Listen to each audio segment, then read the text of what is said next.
भव्य दिव्य मिरवणुकांनी अयोध्येत शिवजयंती उत्सवाचा समारोप करण्यात आला आहे। अयोध्येत महाराष्ट्रीय वासियांकडून छत्रपती शिवाजी महाराजांची भव्य दिव्य मिरवणूक काढून शिवजन्मोत्सवाची सांगता करण्यात आली। यावेळी भाजपाचे मालेगाव जिल्हा प्रमुख सुनील गायकवाड यांच्या पत्नी सुनीता गायकवाड यांच्या हस्ते महाराजांच्या आरतीने मिरवणुकीस प्रारंभ करण्यात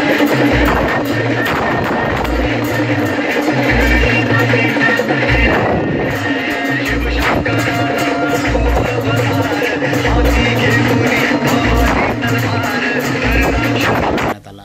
ढोल ताशा डमरूचा कडकडाट आणि छत्रपती शिवाजी महाराज आणि प्रभू श्री रामचंद्र यांच्या जयघोषानं ही मिरवणूक भक्त निवासी टेंट पर्यंत काढण्यात आली।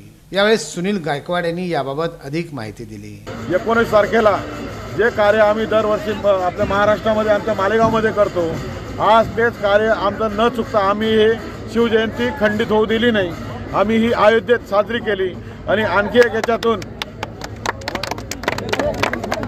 आपल्याला माहिती आहे की छत्रपती शिवाजी महाराजांचा इतिहास हा 400-450 वर्षांचा आहे, मात्र बाबरी मशीदचा इतिहास हा 500 वर्षाचा आहे। म्हणजे कुठेतरी महाराजांनी इतकं मोठं कार्य केलं, पण काहीतरी काम राहून गेलेलं होतं, आज ते पूर्ण झालेलं आहे। असं समजा की महाराष्ट्रातून आम्ही शिवाजी महाराजांना या ठिकाणी रामलल्लाच्या भेटीसाठी घेऊन आलेत।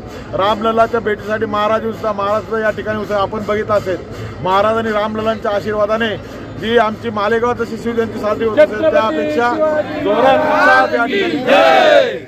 या मिरवणुकीमध्ये महाराष्ट्राच्या विविध कानाकोपऱ्यातून आलेल्या शिवभक्तांनी आपला सक्रिय सहभाग नोंदवला।